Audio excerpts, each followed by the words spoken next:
సంఘ బిడ్డలందరికీ యేసుక్రీస్తు నామమున మీ అందరికీ శుభాలు తెలియచేస్తున్నాను. దేవుడు మనందరితో మాట్లాడునుగాక. ఆమెన్ చెప్దామా? ఆమెన్. హల్లెలూయా, హల్లెలూయా.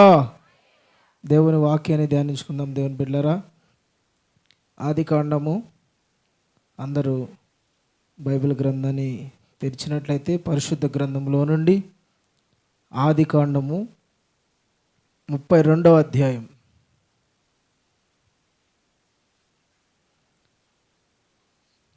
27 నుంచి 29 వరకు, 22 నుంచి 29 వరకు చదువుదాం. ఆదికాండము 32వ అధ్యాయము 22 నుంచి 29 వరకు చదువుకుందాం. దయచేసి ఎవరైనా ఒకరు బిగ్గరగా చదవాలని తెలియజేస్తున్నాను. చదువుతారు ఎవరైనా? ఆ రాత్రి అతడు లేచి తన ఇద్దరి భార్యలను, తన ఇద్దరి దాసీలను, తన 11 మంది పిల్లలను తీసుకొని యబ్బోకు రేవు దాటిపోయెను. యాకోబు వారిని తీసుకొని ఆ ఏరు దాటించి తనకు కలిగినదంతయు పంపివేసెను. యాకోబు ఒక్కడు మిగిలిపోయెను. ఒక నరుడు తెల్లవారు వరకు అతనితో పెనుగులాడెను. తాను అతనిని గెలచకుండుట చూచి తొడగూటి మీద అతని కొట్టెను. అప్పుడు అతడు ఆయనతో పెనుగులాడుట వలన ఆయన తెల్లవారుచున్నది గనుక నన్ను పొమ్మనగా, యాకోబు నీవు నన్ను ఆశీర్వదించితేనే గాని నిన్ను పోనీయనెను. ఆయన నీ పేరేమని అడగగా అతడు యాకోబు అని చెప్పెను. నీవు దేవునితోనూ మనుషులతోనూ పోరాడి గెలిచితివి గనుక ఇక మీదట నీ పేరు ఇశ్రాయేలే గాని యాకోబు అనబడదని చెప్పెను. దేవునికి స్తోత్రం. హల్లెలూయా. చిన్న ప్రార్థన చేసుకుందాం. ప్రేమగల తండ్రి, పరిశుద్ధుడా, నీకు వందనాలు ప్రభా. నీ వాక్యమును ధ్యానించుతుండగా ప్రభా, ఆశ్చర్యకరమైన సంగతులు చూసేటట్లు, వినేటట్లు పరిశుద్ధాత్ముడా మా మనోనేత్రములు తెరవండి నాయనా, మా చెవులను తెరవండి. నీ వాక్యపు యొక్క వెలుగులో ప్రభా మమ్మల్ని నాయన నా తండ్రి పరిశుద్ధాత్ముడా మీ వాక్యానికి మేము విధేయత చూపేటట్టు సహాయం చేయండి. నీ వాక్యము నా తండ్రి మనుష్యులలో జీవమును పుట్టిస్తుంది. నీ వాక్యమును పంపి నువ్వు స్వస్థపరిచే దేవుడు. నీ వాక్యములో ప్రభావము, శక్తి, మహిమ ఉన్నది కాబట్టి నీ వాక్యము వింటున్న ప్రజలందరూ ప్రభా నీ వైపు తిరిగి రక్షణ పొందేటట్లు, విడుదల పొందేటట్లు, వెలుగు పొందేటట్లు, మహిమను పొందేటట్లు మీరు సహాయము చేయమని యేసు క్రీస్తు నామమున ప్రార్థిస్తున్నాము తండ్రి. ఆమెన్. హల్లెలూయా, హల్లెలూయా. యాకోబు అనే వ్యక్తి అబ్రహాము ఒక మనవడు. అబ్రహాము ఎలాంటి వాడంటే, అబ్రహాము ఇంట్లో 318 మందికి భోజనం, ప్రతిరోజు భోజనం చేసేవాళ్ళు. అతని దగ్గర 318 మంది పని చేసేవాళ్ళే ఉండేవాళ్ళు. ప్రతిరోజు 318 మందికి అన్నం పెట్టగలిగిన సామర్థ్యత కలిగిన వాడు అబ్రహాము కుమారుడు ఇస్సాకు, ఇస్సాకు కుమారుడు యాకోబు. యాకోబు ఒకానొక రోజు తన అన్నను, తన తండ్రిని మోసం చేసి అన్న చంపుతాడేమో అనే భయముతో తన మామ ఇంటికి పారిపోతున్నాడు. అన్న చంపుతాడేమో అని తన మామ ఇంటికి పారిపోతూ ఉన్నాడు. చాలా దూరము పారిపోతూ ఉన్నప్పుడు రాత్రి అయింది. రాత్రి అయినప్పుడు ఒక చోట పడుకుందామని ఒక కొండ ఎక్కి పడుకున్నాడు. పడుకొని నిద్రపోతూ ఉన్నాడు. కొంత సమయం అయ్యేసరికి కళలలో దేవుడు మాట్లాడుతున్నాడు కళ్ళతో. ఏమనంటే, ఆకాశము నుంచి యాకోబు పడుకున్న చోటికి ఒక నిచ్చెన వచ్చేసింది ఆకాశం నుండి. ఆ నిచ్చెన మీద నుంచి దేవదూతలు ఎక్కుతున్నారు, దిగుతున్నారంట. యాకోబు దగ్గరికి ఒక నిచ్చెన వచ్చేసింది పరలోకం నుంచి. ఆ పరలోకం నుంచి దేవదూతలు ఎక్కుతున్నారు, దిగుతున్నారు. యాకోబు లేచి భయపడిపోయాడు. దేవుడు అన్నాడు, యాకోబు నువ్వు పైకి ఎక్కు, నేను నిన్ను ఆశీర్వదిస్తా, నీ చెయ్యి నేను పైకి లాక్కుంటా, నిన్ను గొప్పవానిగా చేస్తా, నిన్ను ఆశీర్వదిస్తా, నా నిబంధన నీతో స్థిరపరుస్తా, నీ కుటుంబాన్ని బలపరుస్తా, నిన్ను ఇసుక రేణు వలె ఆకాశ నక్షత్రముల వలె నీ సంతతిని ఆశీర్వదిస్తానంటే యాకోబు ఏమన్నాడంటే, అయ్యా ప్రభువా నేను ఇప్పుడు రాలేను, కానీ నేను మా మామగారింటికి పోతానా, నేను మా మామగారింటికి పోతాను కాబట్టి ప్రయాణంలో నాకు రక్షని కాపుదలని, నేను ఆడిపోయినప్పుడు నాకు ఇంత తిండి పెట్టు, బట్టలు నాకు బట్టలు ప్రభువా అని ఈ లోక సంబంధమైనట్టు అడుగుతున్నాడు. యాకోబు వాళ్ళ నాన్న వాళ్ళ అబ్బాయి లాంటి వాడంటే 318 మందికి ప్రతిరోజు అన్నం పెట్టగలిగిన సామర్థ్యత గలవాడు. యాకోబు చేసిన తప్పును బట్టి మామ ఇంటికి పారిపోతా ఉన్నాడు. మామింటికి పోయాడు, మామింట్లో కొన్ని రోజులు ఉన్నాడు. ఏం రైట్ వచ్చినావు నాన్న అంటే, ఏం లేదు మామ, మా అన్న నన్ను చంపడానికి తరుముకుంటా అంటే నేను పారిపోయి నీ దగ్గరకు వచ్చిన మామ అంటే, సర్లేరా బాబు కొన్ని రోజులు ఈడే ఉండన్నాడు. ఉన్నాడు, ఉండకోకుండా మళ్ళా ఏదో 4-5 రోజులు ఉండి ఎనికి వెళ్ళిపోవచ్చు కదా, పోలా, ఆడే ఉండిపోయాడు. మామ చిన్న కూతురైన రాహేల్ను చూసినాడు. రాహేల్ను చూసి అందంగా ఉంది, ఈమెను ఎలాగైనా పెళ్లి చేసుకోవాలని మామ దగ్గర పోయి, మామా నేను నీ చిన్న కూతురైన రాహేల్ని నేను ప్రేమిస్తున్నా, నాకు ఇచ్చి పెళ్లి చేయి అన్నాడు. లేదురా బాబు, నా కూతురు నీకు ఇచ్చి పెళ్లి చేయాలంటే 7 సంవత్సరములు నా దగ్గర కొలువు చేయాలంటే పని చేయాలన్నాడు. సర్లే మామ, పెళ్లి చేసుకోవడం కన్నా నాకు రాహేలు కన్నా 7 సంవత్సరాలు పెద్ద గొప్ప ఏం కాదు, పెద్ద కష్టమేం కాదు, వెయిట్ చేస్తలే అన్నాడు. తీరా 7 సంవత్సరాల తర్వాత మామ పెద్దదానికి పెళ్లి కాకోకుండా చిన్నదాన్ని ఎట్టిస్తారా నాయన అని పెద్దదాన్ని ఇచ్చి పెళ్లి చేశాడు. ఇటు చూసుకోవాలి, యాకోబు ముసుగేసుకొని వచ్చింది. చూసేసరికి పెద్ద కూతురు, నేను పెద్ద కూతురిని కాదు చిన్న కూతురిని ప్రేమించినా నాకు చిన్న కూతురు కావాలని పట్టినాడు. మరలా నువ్వు 7 సంవత్సరాలు కొలువు చేయి, నేను నీకు పెళ్లి చేస్తాన్నాడు. సరే, మళ్ళా రాహేలు కోసం 7 సంవత్సరాలు పని చేశాడు. 7 సంవత్సరాలు పని చేశాడు. మరలా ఇంకా 7 సంవత్సరాలు పని చేయించుకున్నాడు. దగ్గర 21 సంవత్సరం మామ దగ్గర పని చేసినాడు. మామ దగ్గర పని చేస్తే గొర్రెలు కాచుకోవడానికి పంపించేవాడు. ఏదైనా ఒక గొర్రె చచ్చిపోయింది అనుకోండి, ఇతని జీతంలోనే కత్తిరించేవాడు. ఏదైనా ఒక గొర్రెకు అనారోగ్యం చచ్చిపోతే జీతం కట్ చేసేవాడు. బైబిల్లో రాయబడి ఉంది, ఆది కాండంలో రాయబడి ఉంది ఏంటంటే, ఎండకు ఎండినాడంట, వర్షానికి తరిచినాడంట, సరిగ్గా తిండి లేదు, గొర్రెలు కాసుకుంటా తిరుగుతున్నాడు, ఎటు పడితే అట్లా తిరుగుతున్నాడు. 21 సంవత్సరం అతని జీవితంలో వృధా అయిపోయింది. బాధపడుతున్నాడు, ఏడుస్తున్నాడు, కృంగిపోతున్నాడు. మా అమ్మకు చెప్పుకోకుండా ఎట్లా తిరిగి సొంత ఇంటికి వెళ్ళిపోవాలా, నా సొంత ఊరికి వెళ్ళిపోవాలా, మా అమ్మ దగ్గరికి వెళ్ళిపోవాలి, మా నాన్న కుటుంబం దగ్గరికి వెళ్ళిపోవాలని భార్యలను 12 మంది పిల్లలను లేయాతో కలిపి 11 మంది కుమారులు, ఒక కుమార్తె, 12 మందిని తీసుకొని ఊరికి వెళ్ళిపోతా ఉన్నాడు. ఊరికి వెళ్ళిపోతా ఉన్నప్పుడు జరిగిన సందర్భమే ఇది. ఏమని దేవుడి దగ్గర కోరుకుంటానంటే యాకోబు, ప్రభువా నువ్వు నన్ను ఆశీర్వదించు, ప్రభువా నువ్వు ఆశీర్వదించేంత వరకు నేను నిన్ను వదిలిపెట్టను, యేసయ్యా నువ్వు నన్ను ఆశీర్వదించాల్సిందే అని యాకోబు రాత్రిరంతా దేవునితో పెనుగులాడాడని దేవుని వాక్యం సెలవిస్తుంది. రాత్రిరంతా పెనుగులాడాడంట దేవుని సన్నిధిలో. యాకోబుకి ఏమన్నా ఆస్తి తక్కువైందా? యాకోబుకి ఏమన్నా డబ్బు తక్కువైందా? యాకోబుకి ఏమన్నా పిల్లలు లేరా? యాకోబుకి ఏమన్నా భార్యలు లేరా? యాకోబుకి ఏమన్నా ఆరోగ్యం లేదా? యాకోబుకు అన్నీ ఉన్నాయి. దేవుని వాక్యంలో బైబిల్లో రాయబడింది, యోసేపుకు తన అన్నకంట ఒక కానుక ఇచ్చాడంట. ఒక కానుక ఎంతో తెలిసిన దేవుని బిడ్డలారా, 10 ఒంటెలు, 50 ఎద్దులు, 100 గొర్రెలు ఇచ్చాడంట. వాళ్ళ అన్నకు ఒక కానుక, 100 రూపాయల నుంచి ₹1 అనుకోండి, ఒక కానుక ఇచ్చినాడంట. అంటే అంత ఆస్తిపరుడు యాకోబు.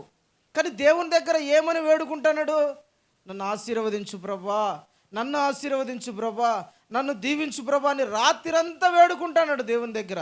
రాత్రిరంతా అడుగుంటాడు. రాత్రిరంతా దేవుని పాదాల దగ్గర పట్టుకొని ఏడ్చుకుంటా, ప్రభా నువ్వు నన్ను ఆశీర్వదించు, నువ్వు నన్ను ఆశీర్వదించుకోకుంటే నేను నిన్ను వదిలిపెట్టను, ఈ రాత్రి నువ్వు నన్ను ఆశీర్వదించాల్సిందే, ఈ రాత్రి నన్ను దీవించాల్సిందే, లేకోకుంటే నిన్ను వదిలిపెట్టను ప్రభా అని దేవుని సన్నిధిలో రాత్రిరంతా పెనుగులాడాడంట. హోషేయ గ్రంథంలో ఉంటుంది 12వ అధ్యాయం 4వ వచనంలో, అతడు కన్నీళ్లు విడుచుచు దేవుని బ్రతిమలాడుకున్నాడని ఉంటుంది. ఏమంట? రాత్రిరంతా కన్నీళ్లు విడుచుచు బ్రతిమలాడుకున్నాడని ఉంటుంది. దేవుని బిడ్డలారా, యాకోబుకు ఇద్దరు భార్యలు సరిపోరని మళ్ళా 2 దాసీల్ని పెళ్లి చేసుకున్నాడు. మొత్తము 12 మంది పిల్లలు. అతనికి ఉన్న గొర్రెల మంది ఏమి, పొట్టేళ్ళేమి, మేకలేమి, ఎద్దులేమి, ఒంటలేమి, అతని దగ్గర పని చేసే వాళ్ళేమి, ఏ కొదవ లేకోకుండా సమృద్ధిగా బ్రతుకుతున్నాడు. ఏ కొదవ లేదు అతనికి, ఏది తక్కువ లేదు అతనికి. కానీ దేవుని దగ్గర నన్ను ఆశీర్వదించు ప్రభా అని అడుగుతున్నాడు. ఏం అడుగుతున్నాడు? ఆశీర్వాదం అంటే మన దృష్టిలో ఏంటి దేవుని బిడ్డలారా?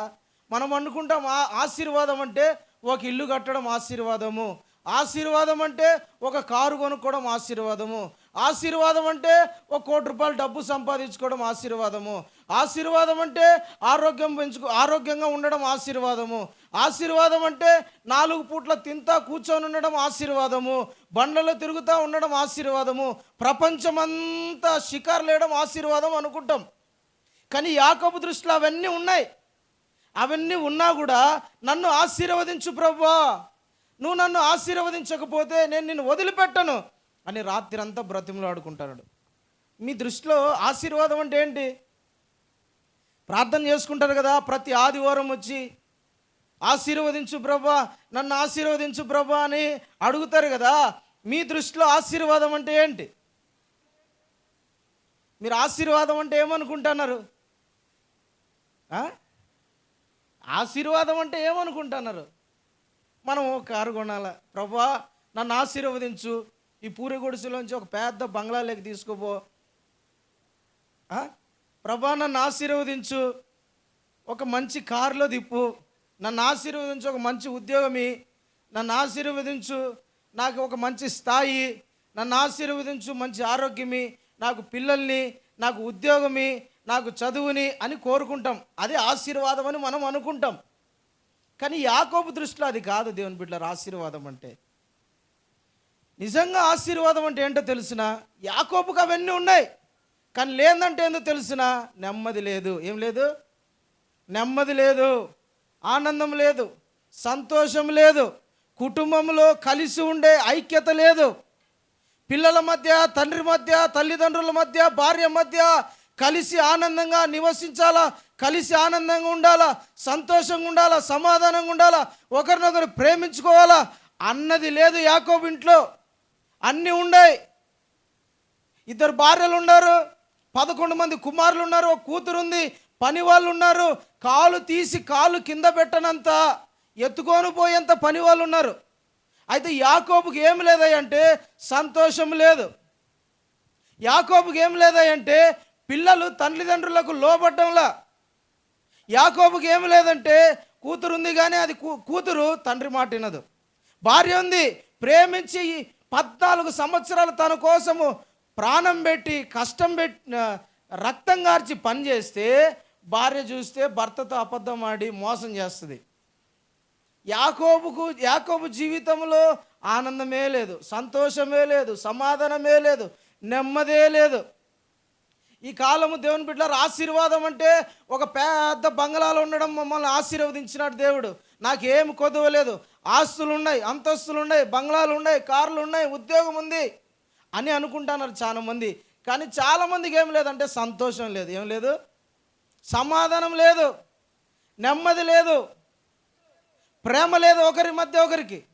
కుటుంబంలో ఏ కుటుంబంలో చూసినా కూడా ఒకరి మధ్య ఒకరికి భేదాలు, ఒకరొకరు కొట్లాడుకోవడం, ఒకరి మధ్య ఒకరికి ఆనందం లేదు.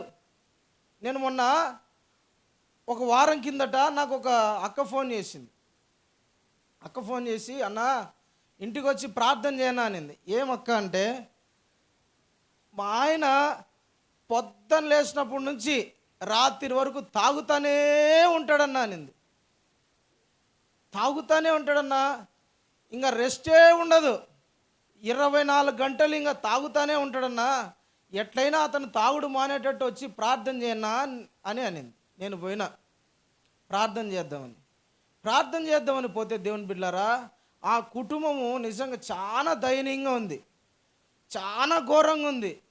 ఆ తల్లి ఏడుపు కాదు, సంతోషం కాదు, మళ్ళీ ఏది ప్రేమించి పెళ్లి చేసుకున్నారట. ఒకరినొకరు ప్రేమించి పెళ్లి చేసుకున్నారు. వాళ్ళ మధ్య ఏం లేదు చెప్పండి, ప్రేమ లేదు, నెమ్మది లేదు అసలు.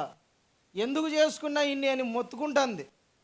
చాలామంది తాగుడు పోతలు తాగి ఇంటికి వచ్చి భార్యను రచ్చరచ్చ చేసినప్పుడు, భార్యను కొట్టినప్పుడు, తిట్టినప్పుడు ఈ మాటే అనుకుంటా అంటారు, ఈయన్ని ఎందుకు చేసుకున్నానా అని చాలామంది అనుకుంటా అంటారు. చాలామంది తాగితే మేము రాయల్టీ తాగడము పెద్ద ఆనందం అనుకుంటా అంటారు. కానీ పక్కన వాళ్ళు అనుకుంటాడు, ఈయనతో నేను ఎందుకురా బ్రతుకుతానా అనే దుస్థితికి వచ్చేస్తుంది. యాకోబు ఇంట్లో ఏమి ఆస్తుల పరంగా, అంతస్తుల పరంగా ఏది కొదవలేదు. అతని జీవితంలో లేనిదంతా ఏంటంటే సంతోషం లేదు, ఏం లేదు, సమాధానం లేదు, ఆనందం లేదు, నెమ్మది లేదు, సుఖం లేదు. దేవుని సన్నిధిలో ఒక రాత్రంతా మోకరించి ఏడుస్తూ ఉన్నాడు, ప్రభువా నన్ను ఆశీర్వదించు ప్రభువా, ప్రభువా నన్ను ఆశీర్వదించు ప్రభువా, నాలో సంతోషం లేదు ప్రభువా, నాలో భయం ఉంది ప్రభువా, నాలో దిగులు ఉంది ప్రభువా, నాలో ఆందోళన ఉంది ప్రభా, నేను ఏమైపోతానన్న చింత ఉంది ప్రభా. ఒక పక్క నుంచి మా అన్న నన్ను తరుముకుంటాడని నన్ను చంపాలని, ఒక పక్క నుంచి నా కొడుకులు చూస్తే వాళ్ళు దుర్మార్గులు అయిపోయి నరహంతకులు అయిపోయినారు ప్రభా. ఒక పక్క చూస్తే ఒక్కగానొక్క కూతురు మానాన్ని పోగొట్టుకుని నా పేరు పోగొట్టింది ప్రభా. ఒక పక్క నా భార్య, నేను ఎంతగానో 14 సంవత్సరాలు తన కోసము ప్రాణం పెట్టి, తన కోసం కష్టపడి, తనను ప్రేమించి పెళ్లి చేసుకుంటే అది నన్ను మోసం చేసింది ప్రభా అని దేవుని సన్నిధిలో ఒకటేమైన ఏడుస్తా ఉన్నాడు. ప్రైజ్ ద లార్డ్, హల్లెలూయా, హల్లెలూయా. యేసయ్య మనకి ఏమి ఇవ్వాలని కోరుకుంటాడంటే ఆనందం ఇవ్వాలని కోరుకుంటున్నాడు, సంతోషం ఇవ్వాలని కోరుకుంటున్నాడు, నెమ్మది ఇవ్వాలని కోరుకుంటున్నాడు, ప్రేమ ఇవ్వాలని కోరుకుంటున్నాడు, ఒకరి మధ్య ఒకరికి మంచి సంబంధం కలిగి ఉండాలని కోరుకుంటున్నాడు. కుటుంబంలో కలతలు, బాధలు, దుఃఖము ఇవన్నీ లేకోకుండా ఆనందకరమైన కుటుంబాన్ని ఇవ్వాలని దేవుడు యేసయ్య కోరుకుంటున్నాడు. దేవునికి స్తోత్రం. అయితే దేవుడు కొండ మీద కనపడి మాట్లాడినాడు కదా యాకోబుతో. యాకోబు దగ్గరికి నిచ్చెన వేసినాడు. దేవదూతలు ఎక్కుతాన్నారు దిగుతాన్నారు, దేవదూతలు ఎక్కుతాన్నారు దిగుతాన్నారు. దేవుడు అన్నాడు, యాకోబు నేను చెప్పిన చోటు పైకి వచ్చాయి అన్నాడు. అప్పుడు ఏమన్నాడు తెలిసిన యాకోబు, ప్రభువా ఇప్పుడు నేను రాలేనులే ప్రభువా, ఇప్పుడు నేను రాలేనులే ప్రభువా, నేను మా మామగారి ఇంటికి వెళ్తానా, దారిలో నాకు తిండి ఉంటే చాలు, వస్త్రాలు ఉంటే చాలు, బతకడానికి ఒక ఇల్లు ఉంటే చాలు అనుకున్నాడు. దేవుని బిడ్డలారా, దేవుడు మిమ్మల్ని పిలిచినప్పుడు, దేవుడు మీతో మాట్లాడినప్పుడు, దేవుడు మిమ్మల్ని హెచ్చరించినప్పుడు, వాక్యము మీ దగ్గరికి వచ్చినప్పుడు మనము ఆ వాక్యానికి లోబడితే మనం ఆశీర్వదించబడతాం. కాదు రేపు సంవత్సరం చూసుకుందాంలే, కాదు ఇంకోసారి చూసుకుందాంలే, కాదు ఇంకెప్పుడైనా దేవుని వాక్యానికి విధేయత చూపుదాంలే, కాదు ఇంకెప్పుడైనా సువార్త నమ్ముదాంలే, ఇంకెప్పుడైనా బాప్తిసం తీసుకుందాంలే, ఇంకెప్పుడైనా చెడు అలవాట్లు మానుకుందాంలే అనుకుంటే మనం ఏమైపోతాం తెలుసునా, ఆ టయానికంతా సకల దరిద్రం అనుభవించుంటాం, సకల దరిద్రం అనుభవించుంటాం. యాకోబుని దేవుడు పిలిచినప్పుడే, యాకోబు రానా నా సన్నిధిలో ఉండు అని దేవుడు పిలిచినప్పుడే యాకోబు లోబడి ఉంటే యాకోబు అన్ని కష్టాలు ఉండేటా? యాకోబు నష్టం చూసేవాడా? యాకోబులో చింత ఉండేదా? యాకోబులో భయం ఉండేదా? దేవుడు పిలిచినప్పుడు, దేవుడు మాట్లాడినప్పుడు, దేవుడు హెచ్చరించినప్పుడు, యేసు ప్రభు సువార్త విన్నప్పుడు లోబడితే వారికి ఆశీర్వాదం దొరుకుతుంది, లోబడితే వాళ్ళ జీవితంలో సంతోషం దొరుకుతుంది, లోబడితే వారి జీవితంలో నెమ్మది దొరుకుతుంది, లోబడితే వారి జీవితంలో దేవుడు సంతోషాన్ని పెడతాడు. యేసయ్య ఏమన్నాడంటే మత్తయి సువార్త 11:27 ఏమన్నాడు, ప్రయాసపడి భారము మోసుకొని పోయే సమస్త జనులారా నా యొద్దకు రండి, నేను మీకు విశ్రాంతిని కలగజేస్తా. యేసు దగ్గరికి వస్తే మన మీద ఉన్న భారాన్ని తీసేస్తాడు.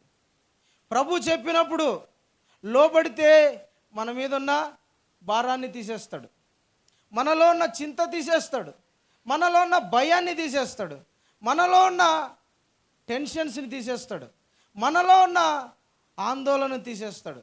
యేసు దగ్గరికి ఇప్పుడు సువార్త ప్రకటిస్తా వాక్యం ఎన్ని రోజుల నుంచి వింటున్నాం మనం. ప్రతి ఆదివారం మందిరానికి వస్తున్నాం, ప్రతి ఇట్లా ఒక స్పెషల్ మీటింగ్ జరిగినప్పుడు వచ్చి వాక్యం వింటున్నాం. దేవుని వాక్యం ప్రతిరోజు వింటున్నాం కదా. అయితే ఈ వాక్యానికి ఎంతమంది విధేయత చూపుతున్నారు? ఈ వాక్యం ప్రకటించబడిన వాక్యానికి ఎందరు లోబడుతున్నారు? ఎందరు ఈ వాక్యానికి విధేయత చూపుతున్నారు? ఎందరు ఈ వాక్యానుసారంగా బ్రతకడానికి ప్రయత్నం చేస్తున్నారు? ఎవరైతే వాక్యానికి లోబడతారో దేవుని బిడ్డలారా, వాళ్ళు ఆశీర్వదించబడతారు. ఒక చెల్లి మా చర్చికి వస్తానండి, వచ్చి రోజు ఆదివారం ప్రార్థన చేసుకుంటుంది. ఆదివారం ప్రార్థనకు వస్తుంది. చాలా సంవత్సరాల నుంచి వస్తుంది. నేను నాన్న చాలా సంవత్సరాల నుంచి నువ్వు మందిరానికి వస్తున్నావు కదా, బాప్తీసం తీసుకోవచ్చు కదా, ఎందుకు బాప్తీసం అని ఆలస్యం చేస్తున్నావు అంటే, అన్న 10వ తరగతి అయిపోయి అన్న తీసుకుంటా అనింది. ఎప్పుడు? 10వ తరగతి అయిపోయి అన్న అప్పుడు తీసుకుంటాలే అనింది. అదేంది నాన్న, బాప్తిస్మానికి 10వ తరగతి ఏంటి సంబంధం? మారు మనసు కోసం కదా బాప్తిసం తీసుకోవాలా, రక్షణ కోసం కదా బాప్తిసం తీసుకోవాలా, నీ పాపాలు క్షమించబడాలంటే కదా బాప్తిసం తీసుకోవాలంటే, పాస్టరయ్య ఈ 10వ తరగతి అయిపోయిన పాస్టరయ్య తీసుకుంటాలే అనింది. సరేలే అనుకొని నేను గమ్ముగా అయిపోయి, నేను చెప్పాల్సిన బాధ్యత చెప్పినా సరేలే అనుకో. 10వ తరగతి 10th క్లాస్ అయిపోయింది. ఇంటర్ ఫస్ట్ ఇయర్ అయిపోయి సెకండ్ ఇయర్ సగానికి వచ్చింది. అప్పుడు మళ్ళీ అడిగిన, ఏనన్నా బాప్తిసం ఇప్పుడన్నా తీసుకుంటావన్నా? పాస్టరయ్య తీసుకుంటాలే పాస్టరయ్య, అయితే కొన్ని రోజులు ఉండని పాస్టరయ్య, అయిపోతానే తీసుకుంటాలేంది. సరే ఇంక ఎన్ని రోజులు వేస్తావో, ఎన్ని రోజులు పెండింగ్ వేసుకో అని చెప్పి నేను గమ్ముగా అయిపోయినా. దేవుని బిడ్డలారా, పోను పెండింగ్ వేస్తానే ఉంది. దగ్గర 4 సంవత్సరాలు పెండింగ్ వేసింది. అయితే 4 సంవత్సరాలు ఆ పాపకు రాని దరిద్రం అంటే ఏం లేదు. అన్ని దరిద్రాలే. అన్ని దరిద్రాలంటే లోకంలో పడిపోయింది దేవుని బిడ్డలారా. ప్రేమ అని అవని ఇవని వెంటబడి ఆడిబడి ఈబడి ఆమె జీవితాన్ని నాశనం చేసుకునింది. దేవుడు మనతో మాట్లాడినప్పుడు, దేవుడు మనల్ని హెచ్చరించినప్పుడు, సేవకుని ద్వారా దేవుడు నీతో మాట్లాడు, మనం లోపడితే అది ఆశీర్వదించబడతాం. దేవునికి స్తోత్రం, హల్లెలూయా.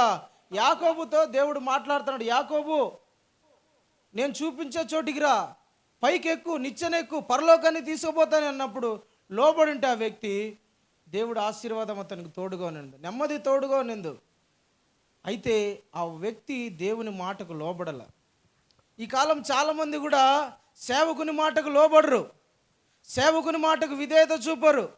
సేవకుడు సేవకుడు ఎంతటోళ్ళే, ఆయన మాట మనమేంది వినేది అనుకునే వాళ్ళు కొందరు. అయితే సేవకుడు చెప్తానా విననట్లు, మామూలేలే ఆయన చెప్తా అంటాడు, మేము వింటా అంటాం, మామూలే యథా రాజా తదా ప్రజ అన్నట్లు చెప్పుకుంటా అంటాడు, మేము వినుకుంటా ఉంటాం, మామూలేలే అనుకుంటా ఉంటారు కొంతమంది.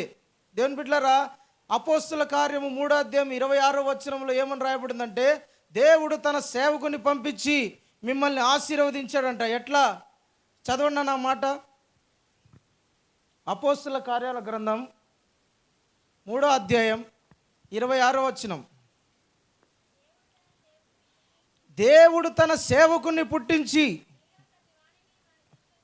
మీలో ప్రతి వానిని వాని దుష్టత్వము నుండి మరలించుట వలన మిమ్మల్ని ఆశీర్వదించుటకు. హల్లెలూయా. దేవుడు తన సేవకుడిని మన దగ్గరికి ఎందుకు పంపిస్తాడు? మీ సేవకుడు ఎక్కడో నల్గొండ జిల్లా నుండి ఇక్కడికి వచ్చాడండి సేవ చేయడానికి. ఎందుకు మెదక్ జిల్లా నుంచి ఇక్కడికి వచ్చాడు. ఎందుకు వచ్చాడు ఇక్కడికి? ఆయనకేం పని లేదా? సొంత ఊరిని వదిలిపెట్టి, ఆస్తులను వదిలిపెట్టి, భూములను వదిలిపెట్టి, తల్లిదండ్రులను వదిలిపెట్టి, బంధువులను వదిలిపెట్టి, రక్త సంబంధికులను వదిలిపెట్టి ఎందుకు ఈ ప్రాంతానికి రావాలా? దేవుడు తనని ఆ సేవకుడిని ఏర్పరచుకున్నాడు. ఎందుకని? మీరు ఆశీర్వదించబడాలని, మీరు దీవించబడాలని, మీరు ఆశీర్వదించబడిన ప్రజలుగా ఉండాలని తనను ఎన్నుకొని ఇక్కడికి పంపించాడు. ఎక్కడో జిల్లా కానీ జిల్లా, గ్రామం కానీ గ్రామం, బంధువులు కానీ బంధువుల దగ్గరికి, ఎవరో తెలియని మీ దగ్గరికి ఎందుకు పంపించాడంటే దేవుడు మిమ్మల్ని ఆశీర్వదించాలని. దేవునికి స్తోత్రం. హల్లెలూయా, హల్లెలూయా. అయితే ఎట్లా ఆశీర్వదించుతా? ఆశీర్వాదం అంటే ఏంటో తెలిసిన, ఒకటి దుష్టత్వము నుండి మళ్ళించడానికి. చెప్పండి, దుష్టత్వము నుండి మళ్ళించడానికి. తన సేవకుడిని ఎందుకు పంపిస్తాడు మీ దగ్గరికి? ఎందుకు, ఎట్లా ఆశీర్వదిస్తాడంటే మనము దుష్టత్వము నుండి దేవుని వైపు తిరగడానికి. తాగుడులో ఉన్న వారిని, చెడు అలవాట్లకు బానిస అయిపోయిన వాళ్ళని, చీకటిలో ఉన్న వాళ్ళని, మరణంలో ఉన్న వాళ్ళని, చెడు అలవాట్లకు బానిస అయిపోయిన వాళ్ళని, వ్యభిచారంలో ఉన్న వాళ్ళని, మత్తులో ఉన్న వాళ్ళని తన సేవకుని పంపించి దేవుడు వాళ్ళని తన వైపు తిప్పుకోవడానికి, అంటే ఆ అలవాట్ల నుంచి ప్రజలను విడిపించడానికి తన సేవకుని మన మధ్యకు, మీ మధ్యకు పంపించాడు. ప్రైజ్ ద లార్డ్, హల్లెలూయా. కొంతమంది సేవకుడు చెప్తే వినరు. అమ్మా, అయ్యగారు ఎందుకు తాగుతున్నారంటే, నా ఇష్టమయ్యా. ఏంటి, చర్చిలోకి వస్తారు కొందరు, తాగి చర్చిలోకి వస్తారు. ప్రార్థన చేయి పాస్టర్ అయ్యా, నన్ను ఆశీర్వదించు, నన్ను దీవించే పాస్టర్ అయ్యా అంటారు. సరే, ప్రార్థన చేసినాడు. ఎప్పుడు ఆయన కనపడేది సంవత్సరానికి 2 సార్లే, అలే 3 సార్లు కనపడతాడు సంవత్సరానికి. ఎప్పుడెప్పుడు తెలుసా? సంవత్సరానికి 3 సార్లు కనపడతాడు. ఎప్పుడు? క్రిస్మస్ కనపడతాడు, జనవరి 1 కనపడతాడు, గుడ్ ఫ్రైడే కనపడతాడు. గుడ్ ఫ్రైడేకి మరీ ఎక్కువగా తాగి వస్తాడు. ఏమంటే, యేసుప్రభు నా కోసం చచ్చిపోయినాడు పాస్టర్. వచ్చి ప్రార్థన చేయి. డిసెంబర్ 31వ తారీఖున రాత్రి వచ్చి వాగ్దానం తీసుకొని ఫుల్ తాగి ఊగుతా పాస్టరయ్యా ప్రార్థన చేయి పాస్టరయ్యా. ఏమని ప్రార్థన చేయాలంటే, ఏందో 4 మాటలు, నేను ఆశీర్వదించబడాలా, అది ఇది తాగుడు మానాలని కోరుకోడు. నేను తాగుడు మానేటట్టు ప్రార్థన చేయి పాస్టరయ్యా అన్నాడు. ఆహా, తాగుడు మానమని అడగచ్చుగా, అడగడు. పాస్టర్ చెప్తాడు, అయ్యా తాగుడు మానొచ్చు కదా, ఈ చెడు అలవాట్ల నుంచి నువ్వు మానుకోవచ్చు కదా, ఇది తాగే బదులు నీ కుటుంబం పోషించబడుతుంది కదా, నీ పిల్లలు బాగుంటారు కదా, 10 రూపాయలు ఎత్తి పెట్టుకోవచ్చు కదా, నీ భార్య నేను ప్రేమిస్తా, ఈ తాగుడును బట్టే కదా నీ భార్య నీ పిల్లలు అసహించుకుంటున్నారు అని సేవకుడు చెప్తాడు. మానుతారా? డిసెంబర్ 31వ తారీఖున అది తాగిన తాగుడు ఇంకా అంతే. మళ్ళా గుడ్ ఫ్రైడేకి వస్తాడు, 3 గంటలకు ఆరాధన అయిపోయినాక మళ్ళా వచ్చి మళ్ళా ప్రార్థన చేయమంటాడు. దేవుడు సేవకుడిని ఎందుకు పంపించాడంటే ఆశీర్వదించడానికి. దేవునికి స్తోత్రం, హల్లెలూయా. సేవకుని మాట వినాల, సేవకుని మాటకు లోబడాల. సేవకుడు మీకు ఏం చెప్తాడో ఆ మాటకు విధేయత చూపాలా.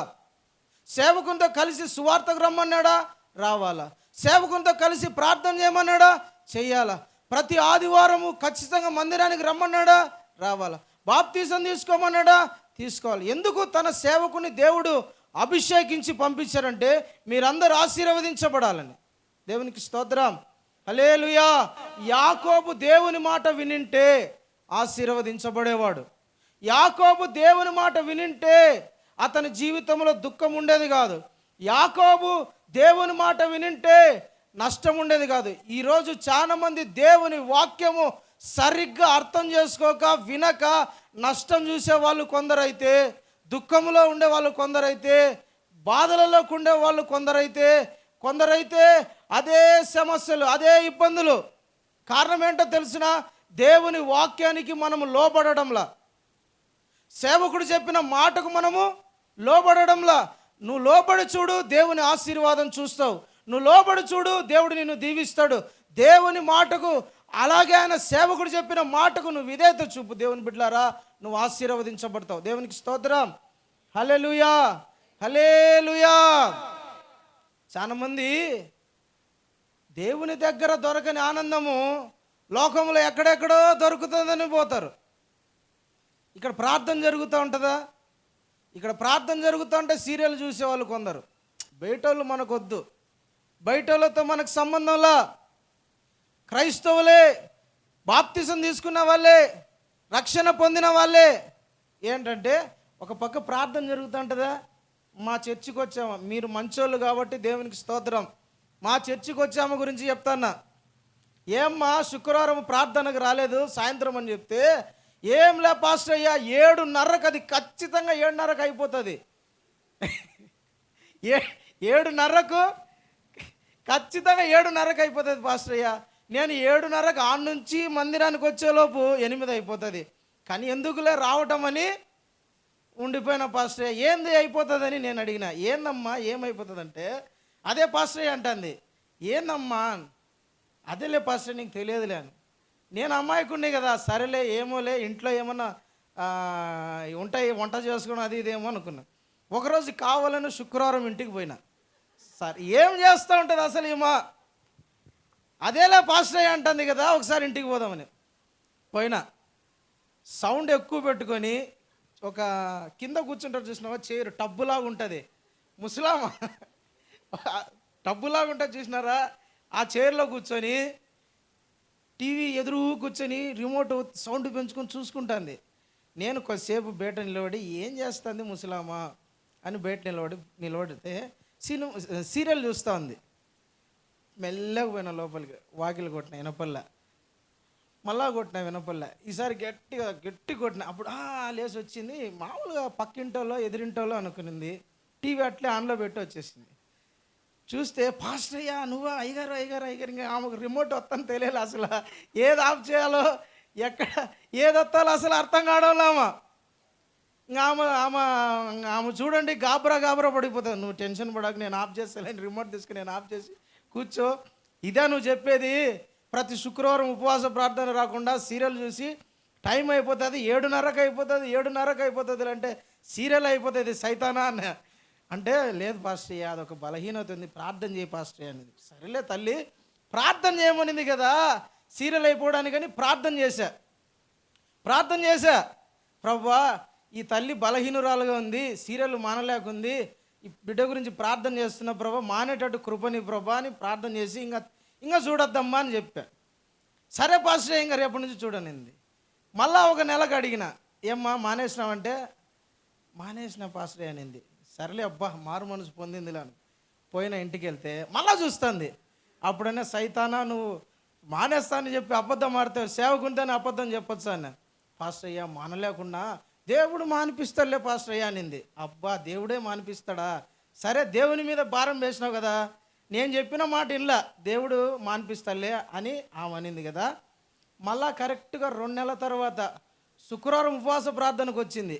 పాస్టర్ అయ్యా కళ్ళు బూజు కనపడతాయి, ప్రార్థన చేయ పాస్టర్ అయ్యా. సైతా ఆ రోజు నేను చెప్తే వినాలా, దేవుడు కలుగ చేసుకుంటే ఇట్లా ఉంటుంది. ఏదే దేవుడు కలగ చేసుకుంటే ఇట్లా ఉంటుంది. నేను వచ్చి చెప్పిన మాను నాన్న అని, లేదు దేవుడే మానిపించాలంట.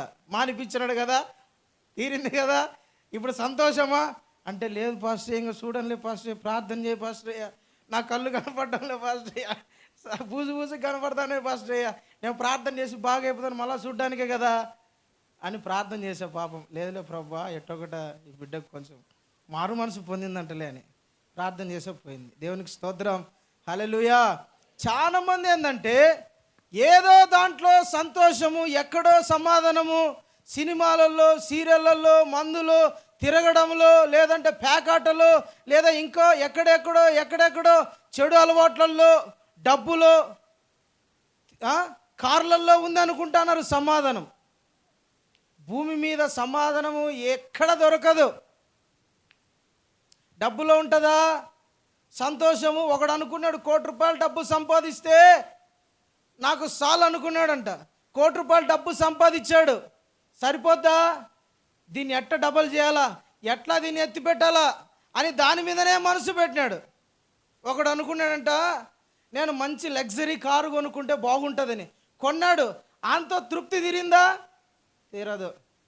ఒకడు అనుకున్నాడు మంచి అమ్మాయిని చూసి పెళ్లి చేసుకుంటే నా మనసు తృప్తిగా ఉంటుందని చేసుకున్నాడు. 4 6 సంవత్సరాలు 5 సంవత్సరాలు తన్నించుకుంటున్నాడు. తీరిందా? సంతోషం ఉందా? లే. బంగారు కొంటారు. వస్తువులలో కొందరు ఎత్తుక్కుండే వాళ్ళు, యూట్యూబ్లలో అవి ఇవి కామెడీ సినిమాలు, కామెడీ షోస్ చూసి దాంట్లో సమాధానము, ఆనందము, శాంతి ఎత్తుకుండే వాళ్ళు రకరకాలండి. ఎక్కడెక్కడో శాంతి దొరుకుతుంది, ఎక్కడెక్కడో ఆనందం దొరుకుతుంది. కొందరు ఒక్కాకులో ఒక సమాధానం దొరుకుతుందని తాగుళ్ళలో దొరుకుతుందని, లేదంటే ఫ్రెండ్స్ మధ్య దొరుకుతుందని, లేదంటే సెల్ ఫోన్లో దొరుకుతుందని, లేదంటే ఒంటరిగా ఉన్నప్పుడు దొరుకుతుందని చాలామంది సమాధానం కోసం, శాంతి కోసము పరిగెత్తుతున్నారు. యాకోబు జీవితంలో లేనిదదే. 21 సంవత్సరాలు సమాధానం కోసం, శాంతి కోసం, నెమ్మది కోసం ఎదురు చూశాడు. దొరకలే, అతనికి దొరకలేదండి. లోకంలో ఎక్కడ దొరకదు. యేసయ్య ఏమన్నాడంటే యోహాను సువార్త 14వ అధ్యాయంలో 27వ వచనంలో ఇట్లుంది, నా శాంతిని మీకు అనుగ్రహిస్తున్నా. చదువునన్నమాట. యోహాను సువార్త 14వ అధ్యాయం 27వ వచనం. మరియు 14:27 నాన్న. శాంతి మీకు అనుగ్రహించి వెళ్ళుచున్నాను, నా శాంతి మీకు ఇస్తున్నా. లోకం ఇచ్చేటట్లు అది. హల్లెలూయా. యేసయ్య దగ్గర ఏం దొరుకుతుంది తెలుసునా? శాంతి దొరుకుతుంది. అది లోకంలో దొరకదు, స్నేహితుల దగ్గర దొరకదు, బంగారంలో దొరకదు, చీరలలో దొరకదు, మందులో దొరకదు, లేదంటే లగ్జరీగా బ్రతుకుతే దాంట్లో డబ్బులో దొరకదు. శాంతి ఎక్కడ దొరుకుతుంది అంటే యేసు ప్రభులో మాత్రమే దొరుకుతుంది. హల్లెలూయా. నీకు శాంతి కావాలన్నా, నీకు నెమ్మది కావాలన్నా, నీకు ప్రశాంతత కావాలన్నా, నీలో సమాధానం కావాలన్నా, నువ్వు ఆనందంగా ఉండాలన్నా లోకంలో దొరకదు. దేవుని బిడ్డలారా, మా స్నేహితుడు ఒకడు ఉన్నాడు. వాడు యూట్యూబ్లో ఏంటో వస్తాయి కదా కామెడీ అని, అవి చూస్తాడు. 1 గంట సేపు చూస్తాడు. అప్పుడు తెగ కింద పడి దొల్లి దొల్లి దొల్లి దొల్లి ఆనందించి నవ్వి, బా వాడు ఏమిరా ఇంత సంతోషంగా ఉన్నావంటే, వాడేదో జోకేస్తే నవ్వుకున్నాడు. వాడేదో జోకేసుకుంటే ఇటు నవ్వినాడు. ఆ పాప మీద ఏదో ఇడు సెటైర్లు 4 బూతు మాటలు మాట్లాడితే ఈయనకి తెలియని ఆనందం వచ్చేసింది. ఆ ఆనందంలో గంట సేపు నాగి కింద దొల్లి దొల్లి లేచి, అబ్బా సంతోషంగా ఉంది అనుకున్నాడు. మళ్ళా 1 గంట తర్వాత మళ్ళీ ఏదో పోగొట్టుకునేలాగున్నాడు. ఏమరా అట్లుండవంటే, ఏమోరా నా జీవితంలో సంతోషమే లేదు, ఆనందమే లేదు, సమాధానమే లేదంటాడు. అదేందిరా ఇంతసేపు గంట సేపు అది చూసినావు కదా. క్రికెట్ చూస్తారు కొంతమంది గంటలు, ఆనందం ఏంటేంటో చూస్తారు ఆనందం కావాలని, కానీ దొరకదు. 1 గంట సేపు ఉంటుంది, మహా అయితే 1 రోజు ఉంటుంది, అంతే కదా. తర్వాత దొరుకుతుందా? ఆ ఆనందం శాశ్వతంగా ఉంటుందా దేవుని బిడ్డలారా? ఉండదు. తాత్కాలికమైన దానికోసం పరిగెత్తుతాం మనం. తాత్కాలిక 10 నిమిషాలు, అర్ధగంట, రోజు, 2 రోజులు ఉండే తాత్కాలికమైన ఆనందం కోసం పరిగెత్తుతారు. ఒక ఆమె భర్త బంగారు కొనిపిలేదని 2 రోజులు అన్నం తినకోకుండా అలిగి ఏడ్చి రచ్చ చేసి కొనిపించుకునింది బంగారు మొత్తానికి. కొంతమంది ఉంటారు దయ్యాలు, మీరు కాదు, పక్కింటోళ్ళు. కొన్నట్టు గమ్ముగా ఉండరు కదా, ఉండరు. వీళ్ళు కొన్నట్టు గమ్ము ఉండకోకుండా పక్కింటోళ్ళు ఈమెకు వచ్చి మంట పెడుతుంది. మా ఆయన చూసినావా ఎట్లాంటిది కొన్నాడు, మీ ఆయన ఉన్నాడు బేకారు అన్నట్టు మాట్లాడుతుంది. అన్నది కానీ అన్నట్టు మాట్లాడుతుంది.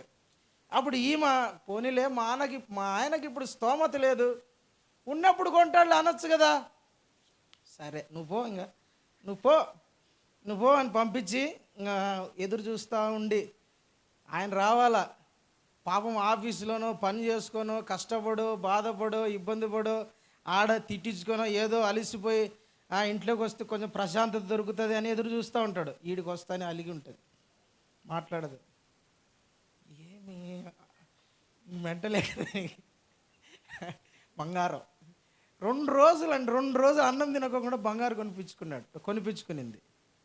బాగా వేసుకునింది. బాగా అలా అమ్మగారింటిగా ఎవరింటికి పెళ్ళికి వెళ్ళిందంట.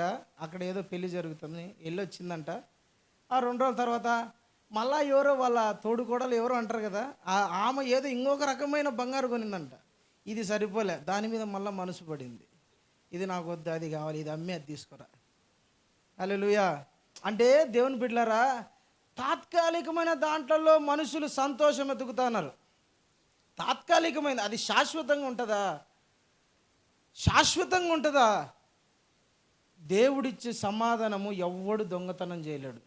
దేవుడిచ్చే యేసుక్రీస్తు ఇచ్చే సమాధానము, యేసుక్రీస్తు పెట్టే నెమ్మది, యేసుక్రీస్తు పెట్టే ఆనందము ఎవ్వడు ఇవ్వలేడు, దేంట్లో దొరకదు. అది లోకంలో దొరకదు, యేసు ప్రభు దగ్గర మాత్రమే దొరుకుతుంది. అన్నం లేకపోయినా సంతోషంగా ఉంటావు, వస్త్రము లేకపోయినా సంతోషంగా ఉంటావు, ఎవరు లేకపోయినా సంతోషంగా ఉంటావు, బంధువులు వదిలేసినా సంతోషంగా ఉంటావు, ఏది లేకపోయినా, ఆస్తులు లేకపోయినా, డబ్బు లేకపోయినా, అనారోగ్యంలో ఉన్నా కూడా యేసు ప్రభు ఒక జీవితంలో సమాధానం, నెమ్మది పెడితే అది ఎవరు తీసేయలేరు.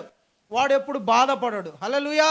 నిజమైన మారు మనసు పొందిన వ్యక్తి దగ్గర పోయి అడుగు, అతను ఎంత క్రైస్తవు, నిజమైన క్రైస్తవం దగ్గర పోయి అడుగు, మారు మనసు పొందిన వాళ్ళ దగ్గర పోయి అడుగు, ఏమయ్యా ఎప్పుడు సంతోషంగానే ఉంటావంటే యేసు ప్రభు ఇచ్చిన రక్షణలో ఆనందం. హల్లెలూయా. దావీదు అంటాడు కదా, ప్రభువా రక్షణ ఆనందం నాలో. మీరు బైబిల్ చదవరా? మీరు బైబిల్ చదువుతారా చదవరా? బైబిల్ చదువుతారుగా. ప్రభువా నాలో మరలా రక్షణ ఆనందము, నేను సగం చెప్పినా అంటే మీరు సగం చెప్పాలి నాన్న. రక్షణ ఆనందం మరలా నాలో పుట్టించు, కలగజేయి అంటే రక్షణ అనేది ఒక ఆనందం. దేవుడు రక్షణ పెడితే అది ఎవడు తీసేయలేదు, అది ఎక్కడ దొరకదు. ఆనందం అనేది యేసు ప్రభులో మాత్రమే దొరుకుతుంది. నీకు ఆనందం లేదా, సంతోషం లేదా, సమాధానం లేదా, నెమ్మది లేదా, యేసు ప్రభు దగ్గరకు వచ్చి పాప క్షమాపణ పొందు, మారు మనసు పొందు. యేసు ప్రభు నీలో ఆయన సమాధానము, ఆయన శాంతి పెడతాడు. అప్పుడు ఏది ఉన్నా లేకపోయినా, ఎవరున్నా లేకపోయినా, ఏది పోయినా ఏది ఉన్నా నీలో నుంచి సమాధానము, ఆనందము, సంతోషం పోదు. హల్లెలూయా, హల్లెలూయా, దేవునికి స్తోత్రం. ఒక వ్యక్తి ఉన్నాడండి, ఒక వ్యక్తి. ఆ రక్షణ ఆనందమును ఎట్లా కలుగుతుంది తెలుసునా? మనలో రక్షణ ఆనందం ఎట్లా కలుగుతుందంటే, మారు మనసు పొంది పాపక్షమాపణ నిమిత్తము ప్రతివాడు బాప్తిస్మం పొందినప్పుడు యేసు ప్రభులో ఆనందం కలుగుతుంది. మారు మనసు పొంది యేసు ప్రభులో బాప్తిసం తీసుకున్న ప్రతి ఒక్కరికి ఆనందం కలుగుతుంది. మారు మనసు పొందిండాల. మారు మనసు లేకపోతే సరైన ఆనందాన్ని, రక్షణ ఆనందాన్ని అనుభవించలేవు. పౌలు అంటాడు 7వ అధ్యాయం, రోమపత్రిక 7వ అధ్యాయం 8 ఆఖరి వచనం చదవండి దేవుని బిడ్డారా. 25వ వచనం త్వరగా. రోమపత్రిక 7వ అధ్యాయము 25వ వచనం.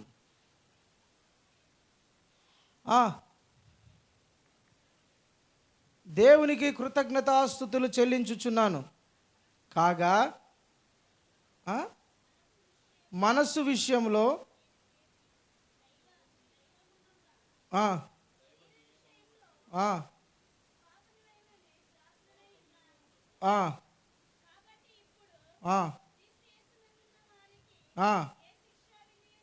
హల్లెలూయా, హల్లెలూయా, దేవునికి స్తోత్రం కలుగునుగాక. రోమపత్రిక 8:35-36 చదువుకున్న అక్కడ ఉంటుంది, క్రీస్తు ప్రేమ నుండి మనల్ని ఎడబాపు వాడెవరు? శ్రమైనను, బాధైనను, హింసైనను, కరువైనను, వస్త్రహీనతైనను, ఉపద్రవమైనను, ఖడ్గమైనను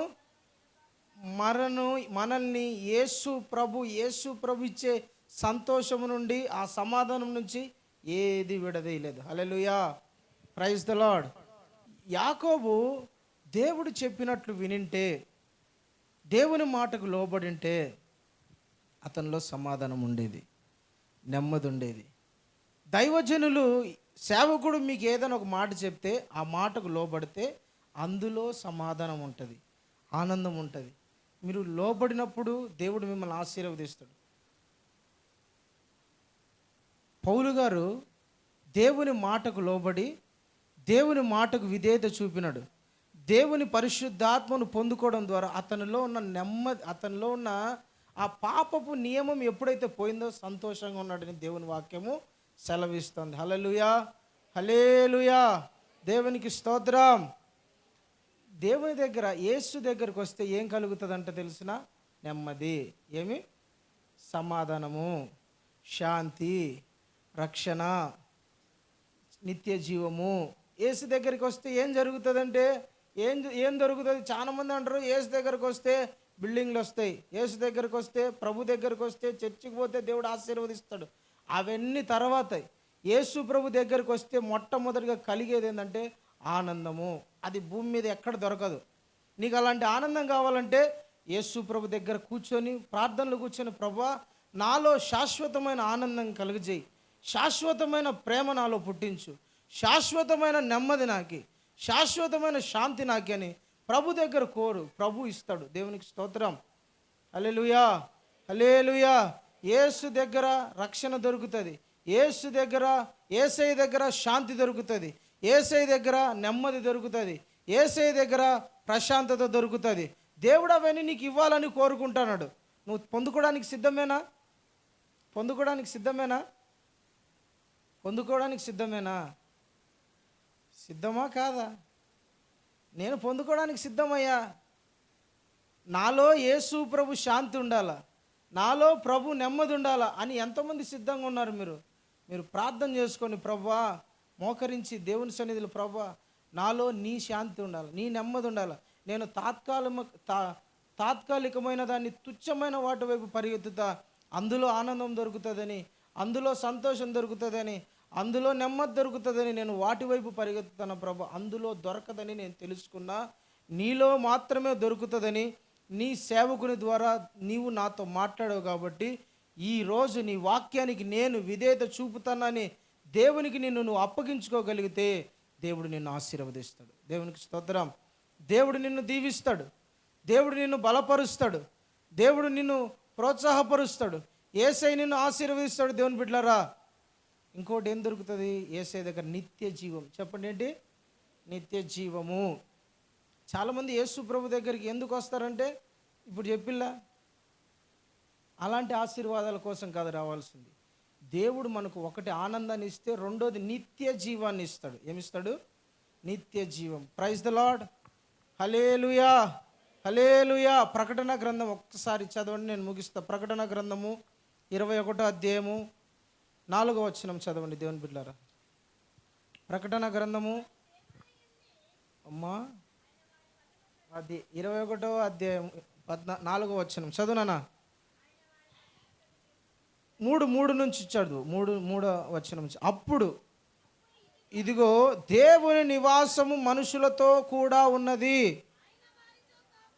ఆయన వారితో కాపురముండును, వారు ఆయన ప్రజలై ఉందురు.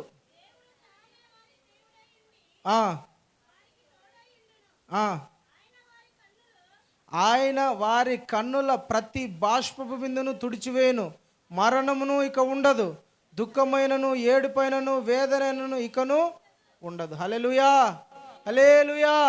యేసు ప్రభు దగ్గరికి వస్తే ఇచ్చేది ఏంటంటే నిత్య జీవం ఇస్తాడు. అంటే మన శరీరం నుంచి, అంటే మరణించిన తర్వాత మన ఆత్మ ఈ శరీరంను వదిలిపెట్టి వెళ్ళిపోయిన తర్వాత యేసు ప్రభుని ఎవరైతే నమ్ముతారో, యేసు ప్రభుని ఎవరైతే సొంత రక్షకునిగా అంగీకరిస్తాడో వాళ్ళకు నిత్య జీవం ఉంటుంది, పరలోకం ఉంటుంది. అక్కడ ఏముంటుందంట? సమాధానం, నెమ్మది, ఆనందం. అక్కడ కన్నీళ్ళు ఉండవు, వేదనలు ఉండవు, బాధ ఉండదు, దుఃఖం ఉండదు. ఇక్కడ సకల దరిద్రాలు అనుభవించాల, అక్కడ ఏముండవు. ఇక్కడ పొద్దున్న లేస్తే పనులకు పోవాల. పొద్దున్న లేస్తే ఎందుకమ్మా ఇంత కష్టపడతానో, ఇంత శ్రమ పడతానో అయ్యా అంటే, తిండి కోసం అయ్యా. 4 గింజలు సంపాదించుకోవాలి కదా. సంపాదించుకోకుంటే 4 గింజలు ఎత్తి పెట్టుకోవాలా, తినాలా. నా పిల్లలకు, నా మనవళ్ళకు, నా మనవరాళ్ళకు నా రక్తం అంతా దారిపోసి కష్టపడి ప్రయాసపడి సంపాదించాలా. వాళ్ళు పెద్ద అయినాక నన్ను దనాలా. అర్థమైందా? పాపం ఈయనేమో పాపం పొద్దున్న లేచుని ప్రయాసపడతాడు, కష్టపడతాడు. చాలా నేను చూస్తాను కదా. తల్లి ఏమో పాపము ఆ ఇంటికి ఈ ఇంటికి, లేదా ఆ బేల్దారు పనికో, లేకుంటే ఆ పొలం పనికో, ఆ ఇంట్లో ఆడో పని చేసుకొని వచ్చి రాత్రి ఎప్పుడో ఇంటికి వచ్చి ఆ 400, 500, 300 తెచ్చి ఆడింట్లో పెడతారు. ఒక కొడుకో కూతురు ఉంటారు. ఇంకా వీళ్ళు సంపాదించిన ఫీలింగ్లో వీళ్ళు జలసాగా ఖర్చు పెడతారు. పెట్టిన వాళ్ళు పెట్టినట్టు గమ్ము ఉండరు. మళ్ళా తల్లిదండ్రుల మీదనే ఎదురు తిరగడం, తల్లిదండ్రుల మీదనే నానా మాటలు మాట్లాడడం. తల్లిదండ్రుల మీద నోరెత్తినా, చెయ్యి ఎత్తినా, కాలు ఎత్తినా ఏమవుతుంది? పడిపోతాయి. ఏది విత్తుతారో అది కోస్తారు. తల్లిదండ్రుల విషయంలో పిల్లలు చాలా జాగ్రత్తగా ఉండాలి. తల్లిదండ్రుల కష్టార్జితాన్ని వృధా చేయకోకుండా, తల్లిదండ్రులు పడే ప్రయాసను గౌరవిస్తా, తల్లిదండ్రులను సన్మానించినవా నువ్వు ఆశీర్వదించబడతావు. తల్లిదండ్రులను ఏమనుంది వాక్యములో, నీవు నీ దేశంలో దీర్ఘాయుష్యవంతుడు కావాలంటే నీ తల్లిని తండ్రిని సన్మానించాల, తల్లిదండ్రులను సన్మానించాల. తాగొచ్చి తల్లిదండ్రుల మీదనే చెయ్యెత్తే పిల్లలు ఉన్నారు. నేను చెప్తున్నది ఏంటో తెలిసిన, నువ్వు ఈరోజు కొట్టచ్చు, నీ పిల్లోడు రేపు నిన్ను తన్నుతాడు. నువ్వు చెయ్యి ఎత్తినావు, నీకు పుట్టబోయే పిల్లలు కాలు ఎత్తుతారు. నువ్వు కట్టె ఎత్తినావు, నీ పిల్లలు నీ మీద కత్తి ఎత్తుతారు. జాగ్రత్త. తల్లిదండ్రుల విషయంలో పిల్లలు చాలా జాగ్రత్తగా ఉండాలని దేవుని వాక్యం సెలవిస్తోంది. దేవునికి స్తోత్రం. వీళ్ళు ఇంత కష్టపడి ఎందుకయ్యా అంటే, ఏదో వాళ్ళకు 4 రాళ్ళు వెనకేయాలా, వాళ్ళు బాగా సుఖంగా బ్రతకాలని. పాపం రాత్రింపగళ్ళు కష్టపడి పని చేస్తారు కదా. పరలోకంలో కష్టమే ఉండదు. దేవునికి స్తోత్రం. హల్లెలూయా. పరలోకంలో ప్రయాస ఉండదు, పరలోకంలో కన్నీళ్ళు ఉండవు, పరలోకంలో వేదన ఉండదు. ఆ పరలోకం మనకు సొంతం కావాలంటే, పరలోకం సొంతం కావాలంటే, మనం పరలోకానికి వెళ్ళాలంటే మారు మనసు పొందాలా. యేసు ప్రభుని సొంత రక్షకునిగా మనం ఒప్పుకోవాలా. మారు మనసు నిమిత్తమై బాప్తిసం తీసుకోవాలా. పరిశుద్ధాత్మ చేత నింపబడాలా. వాక్యపు అనుభవంలో నామకార్థపు భక్తి వదిలేసి నిజమైగా వాక్యానుసారంగా బ్రతుకుతూ ఉన్నప్పుడు యేసు ప్రభుతో పాటి పరలోకంలో ఎప్పుడు ఆనందిస్తూ ఉంటాం. దేవునికి స్తోత్రం. లేదు, నా ఇష్టం వచ్చినట్టు బ్రతుకుతా, సేవకుడు చెప్పిన మాటినను, దేవుడు చెప్పిన మాటినను, వాక్యం చెప్పిన మాటినను, పెద్దలు చెప్పిన మాటినను, నా ఇష్టం అంటావా? నీ ఇష్టం. మరణించిన తర్వాత నరకం అనేది కూడా ఒకటి ఉంది. దేవుని బిడ్డలారా, బైబిల్లో ధనవంతుడు అనేవాడు ఒకడు ఉన్నాడు కదా. వాడు అనుకున్నాడు, నా ఇష్టం. అబ్రహాం దగ్గరికి పోతాడు. నరకానికి పోయినప్పుడు, అయ్యా ఒక సుక్క నీళ్ళు ఉంటే పోయ్యా, చచ్చిపోతానా, అదో లాజరుగాంత తెచ్చిపోయా అంటాడు. ఒరే ఆయనకి నరకానికి పోయినా ఏమనగల, చెప్పుకోకూడదులే. ఆయనకి నరకానికి పోయినా కూడా గర్వం అనగల. ఆయనతో పోయి ప్రభా, ఈడు పోయి నాకు ఏడున్నా చూపి ప్రభు, నేను తాగొచ్చు కదా, నేను తాగుతా కదా అనొచ్చు కదా. కాదు, లాజరుగాంతో ఒక చిటికనేలు ముట్టి అటు నాలుకను తడుపు ప్రభు అంటున్నాడు. అప్పుడు అబ్రహాం ఏమన్నాడంటే తెలిసిన, అబ్రహమా, నానా ధనవంతుడా, ఒరే భూమి మీద నీ ఇష్టం వచ్చినట్టు బ్రతికినావు. ఏది నీ ఇష్టం వచ్చినట్టు బ్రతికినావు కాబట్టి ఇక్కడ సకల దరిద్రం, ఇంకా వేదన, రాత్రింపగళ్ళు కాలి కాలి కాలి కాలి కాలి కాలి సస్తానవరా. అబ్రహాం అయితే తన ఇష్టానుసారంగా కాదు, మారు మనసు పొంది వాక్యానుసారంగా బ్రతికినాడు కాబట్టి ఇక్కడ నెమ్మది పొందుతున్నాడు. దేవుని బిడ్డలారా, దేవుని మాటకు లోబడితే దేవుడు నిన్ను ఆశీర్వదిస్తాడు. సేవకుని మాటకు లోబడితే దేవుడు నిన్ను ఆశీర్వదిస్తాడు. దేవుని మాటకు విధేయత చూపితే దేవుడు నీలో సంతోషం పెడతాడు. దేవుని మాటకు నువ్వు లోబడినట్లయితే నీలో నెమ్మది పెడతాడు, రక్షణ ఇస్తాడు, పరలోకాన్ని ఇస్తాడు. కాదు నా ఇష్టం వచ్చిన బ్రతుకుతా అంటే మటుకు తర్వాత మనము నష్టాన్ని చూడాల్సి వస్తుంది. అబ్రహాము తన ఇష్టం వచ్చినట్టు వెళ్ళిపోయినాడు. 21 సంవత్సరాలు పేడకాళ్ళు ఎత్తినాడు, మేకల చుట్టూ తిరిగినాడు, ఏడాడో బ్రతికినాడు. మళ్ళీ రాత్రి అంతా అయిపోయిన తర్వాత అడుక్కుంటున్నాడు, ప్రభా నన్ను ఆశీర్వదించు ప్రభా అని. నేను చెప్పేది ఏంటంటే, ఆ స్థితి రాకముందుకే దేవుని వాక్యము ద్వారా దేవుడు నీతో మాట్లాడుతున్నాడు. ఇప్పుడే దేవుని దగ్గర పశ్చాత్తాపడు. ప్రభా, ఈ చెడు అలవాట్లు వదిలేస్తున్నా, ఈ పాపాన్ని వదిలేస్తున్నా, ఈ వ్యసనాన్ని వదిలేస్తున్నా, నేను ఈ రోజు నుంచి నా ఇష్టంగా బ్రతకను, నీ వాక్యానుసారంగా బ్రతుకుతా, సేవకునికి లోబడతా, వాక్య ప్రకారం జీవిస్తా ప్రభా, ఏ పాపానికి నేను అలవాటు కాను ప్రభా అంటే దేవుడు నిన్ను ఆశీర్వదించడానికి ఈ రాత్రి సిద్ధంగా ఉన్నాడు. దేవునికి స్తోత్రం. నిన్ను ఆశీర్వదించడానికి, నిన్ను దీవించడానికి, నీలో సమాధానం పెట్టడానికి, నీలో ఆనందం పెట్టడానికి, నిన్ను గొప్ప వ్యక్తిగా చేయడానికి, నీలో దేవుడు శాంతిని ఎవ్వడు తీయలేని ప్రశాంతత, నెమ్మదిని దేవుడు ఈ రాత్రి నీ జీవితంలో అనుగ్రహించునుగాక. ఆమేన్. దేవుడు మీ అందరినీ ఈ రాత్రి ఆశీర్వదించునుగాక. తన సేవకుని ద్వారా దేవుడు మీ అందరిని ఆశీర్వదించునుగాక. ఈ వాక్యము ముగిస్తున్న దేవుడు ఈ వాక్యమును మనందరి వినికిడిలో ఆశీర్వదించునుగాక. ప్రార్థన చేసుకుందాం. అయ్యగారికి మోకరించండి, ప్రార్థన చేసుకుందాం. తలలు వంచుదాం, కళ్ళు మూసుకుందాం. ప్రతి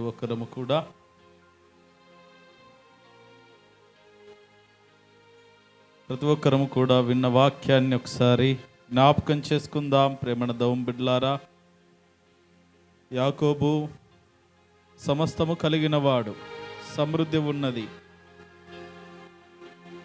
భార్యలు, సంతానము,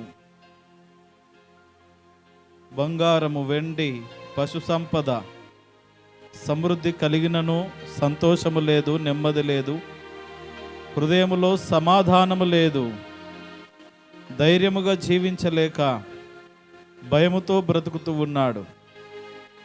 దేవదేవుని సన్నిధిలో ప్రార్థిస్తూ అడుగుతున్నాడు, ప్రభువా, ఈ రోజున నీవు నన్ను దీవిస్తే కానీ నిన్ను విడువను అని, నీవు నన్ను ఆశీర్వదిస్తే కానీ నిన్ను విడువను ప్రభువా అని దేవుని పాదాలు పట్టుకొని అడుగుతూ ఉన్నాడు. అయిలా రమలారా, ఈ రోజున నువ్వు నిజమైన ఆశీర్వాదం ఏదనుకుంటున్నావు? దేని కొరకు ఈ రోజున నువ్వు ప్రయాసపడుతున్నావు? దేని వెంట నువ్వు పరిగెత్తుతున్నావు? ఒకసారి నిన్ను నీవు పరిశీలన చేసుకో. ఒకప్పుడు యాకోబు కూడా అనుకున్నాడు, గొర్రెల మందలే గొప్ప ఆశీర్వాదము, ఇష్టమైన అమ్మాయిని కోరుకొని పెళ్లి చేసుకోవడమే గొప్ప సంతోషము, ఇదే గొప్ప ఆనందం అనుకున్నాడేమో. తర్వాత అర్థమైంది తనకు, ఈ రోజున మనము కూడా లోకాన్ని చూసి, లోక భోగమును చూసి, ధనమును చూసి, ఘనతను చూసి, ఐశ్వర్యమును బట్టి, వస్తువులను బట్టి ఇదే ఆశీర్వాదం అనే భ్రమలో బ్రతుకుతున్నామేమో. జాగ్రత్త, అది కాదు. నిజమైన ఆశీర్వాదము, రక్షణ, మారు మనసు, పాప క్షమాపణ కలిగి, నీ పాపం విషయంలో మారు మనసు పొంది, ప్రభువును నమ్మి బాప్తిస్మం తీసుకొని, ప్రభు కృపలో, ప్రభువునందు విశ్వాసం ఉంచి, భయము భక్తి కలిగి, ఆయన త్రోవలో, ఆయన అడుగుజాడల్లో, వాక్యపు వెలుగులో నడుచుకోవడమే నిజమైన ఆశీర్వాదం. అలాంటి వారిని దేవుడు ఇహమందు సమృద్ధిగా దీవించగలడు, పరమందు సమృద్ధితో తన రాజ్యంలో చేర్చుకొనగలడు. ఆ ఆశీర్వాదము కోరుకుందాం. ప్రభువా, మా జీవితాలకు నిజమైన ఆశీర్వాదము దయచేయము నాయనా. మాకు నిజమైన రక్షణానందము, ఆత్మ సంబంధమైన ఆశీర్వాదాలు దయచేయి నాయనా. ఆత్మ సంబంధమైన దీవెనలు నాయనా అని వేడుకుందాం.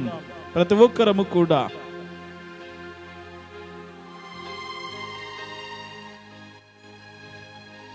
ఈ ఆత్మ సంబంధమైన ఆశీర్వాదాల కొరకే ఈ మా ప్రయాస.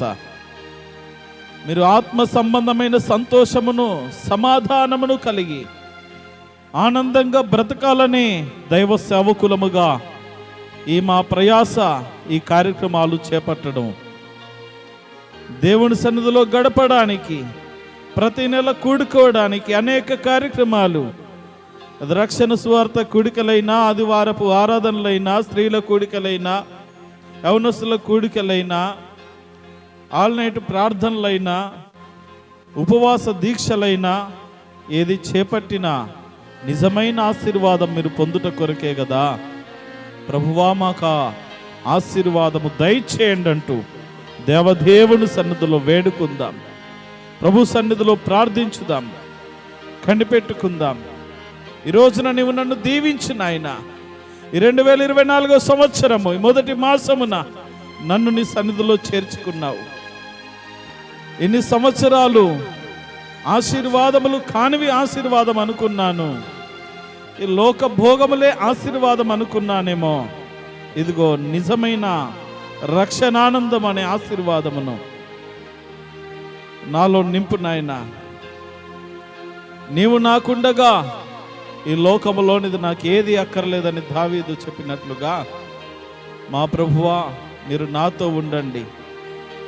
నీవు నాతో ఉండడమే గొప్ప ఆశీర్వాదమయ్యా. నీవు నాతో, నేను నీతో ఈ చక్కటి బంధమును కుదిర్చుము ప్రభువా అంటూ వేడుకొనుచు, నిజమైన ఆత్మ సంబంధమైన ఆశీర్వాదమును కోరుకుంటూ ప్రతి ఒక్కరు కూడా ప్రార్థిస్తూ ప్రభు సన్నిధిలో గడుపుచుంటుండగా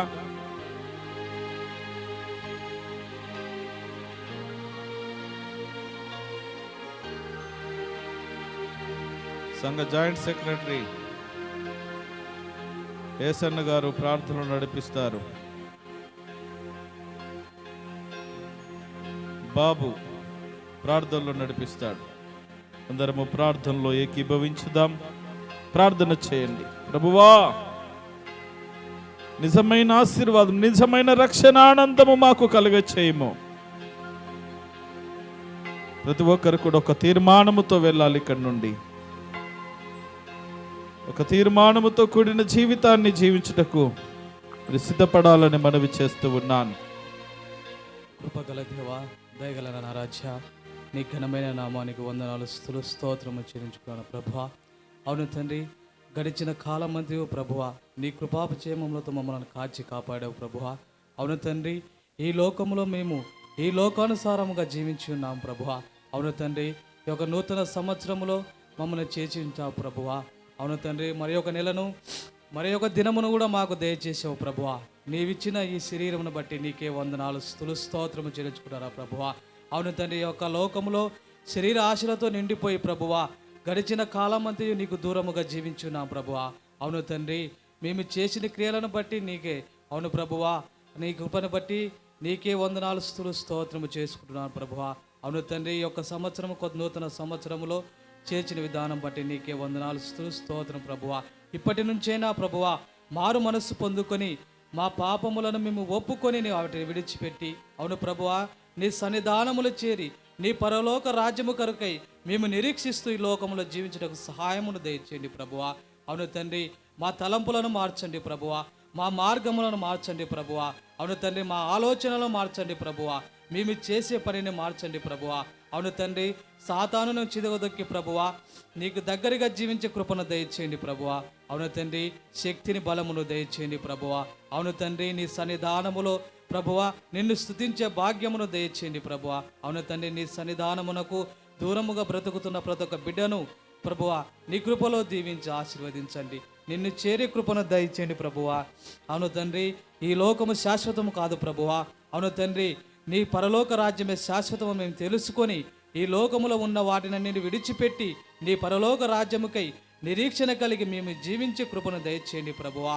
అవును తండ్రి, పాపములను తొలగించుకొని అను ప్రభువా నీ వాక్యానుసారముగా ఈ లోకములో జీవిస్తూ ప్రతి ఒక్కరికి మాదిరిగా జీవించుటకు సహాయము దయచేయమని ప్రభువైన యేసుక్రీస్తు నామమున అడిగి వేడుకొనుచున్నాం పరమ తండ్రి. ఆమేన్.